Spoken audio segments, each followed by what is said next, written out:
Some type of way. Some type of way. Chris Brown is suing his former label. I'm not a rapist. He says he sues for over $500 million. Damn, Chris. Over docuseries that they've done. Oh, good. We got a little TMZ video we can listen to. But he says the history of violence in relation to him that was put forward in a documentary, the title was Chris Brown, A History of Violence, that came out last fall. He says that one is filled with a really ugly lie, one that is so ugly he decided he needed to file a massive lawsuit against the producers. It's produced by Warner Brothers and Investigation Discovery, and he has filed a $500 million lawsuit against them, specifically because there is an accuser in that documentary who calls Chris a serial rapist. And he says before they put out this documentary, his team was made aware that they were going to have this person on the documentary saying this.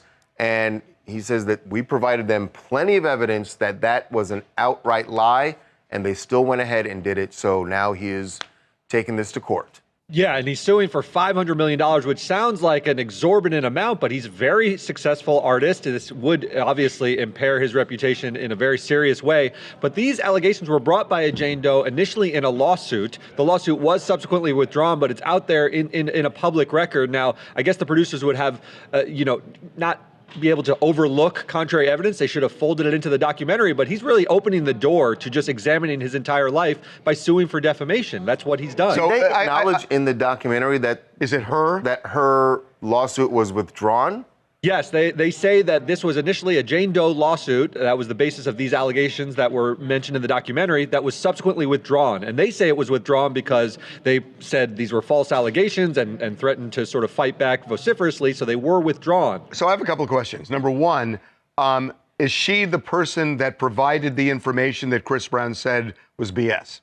That is the implication, yes. And the allegation he's making in his lawsuit is not just that the documentary called him a rapist, but a serial rapist. Like you do it all the time. How did they get the serial part in there? I haven't seen the documentary. I assume that they have leveled up lots of allegations. They're really focusing in on this one particular set of allegations in this lawsuit, but I would imagine if you watch the documentary, the serial part is laid out and the violent tendencies over time by just other stories about him. So the standard for a defamation lawsuit for somebody like Chris Brown, since he's a celebrity, is either proving that they knew it was false or they engaged in a reckless disregard of the truth.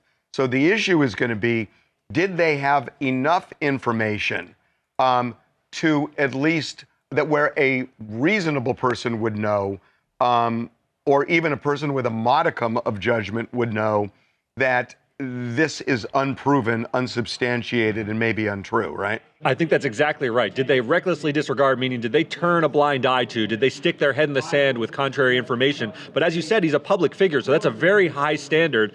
And he has now put the issue of defamation on the table. He's going to have to prove that these were defamatory statements, which does open the door to examining his life. Well, does he have to prove it, or did they have to show what they used to establish the allegation? He has said they're lying, right? So they are going to assert that we are not lying. Well, right, but if he says you're lying, it's not true, the burden's kind of on them at that point to show, well, I mean, he does have to show why it's not true. The burden is on him to show that he was defamed. Absolutely. He has brought a cause of action. But at a point, they're going to have to ante up why they believed it was true if he presents evidence that it may not be true. That's correct, and that's when the burden would maybe shift. But they're going to put their whole plate of evidence of why they went forward with this documentary. He will have to refute that, and then you're going to have to balance whether they disregarded the truth. And again, not having seen the full documentary, I just know in the lawsuit, Chris has included documentation about why this woman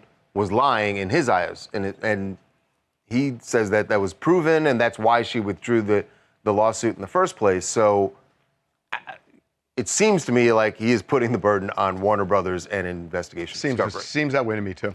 Hi, my name is Angie Monroe and I am from the UK.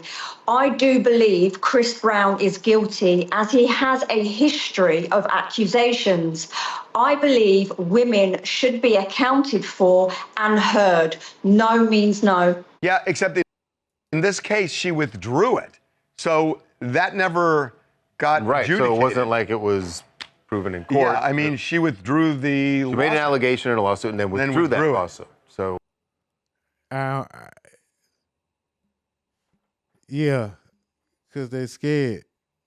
Scared money don't make no money. Or if stand on business, is that a stand on business situation? Man, Chris Brown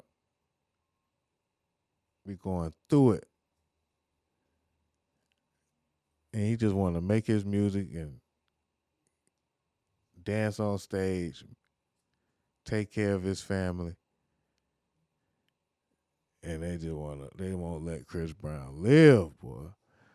So he got to sue him. It is what it is, man. I was working on trying to get this screen going. So I barely was paying attention to what was going on. It seemed like somebody was talking shit and then they wanted to pull it back. Can't let them do that. Just got to stand on business, lady.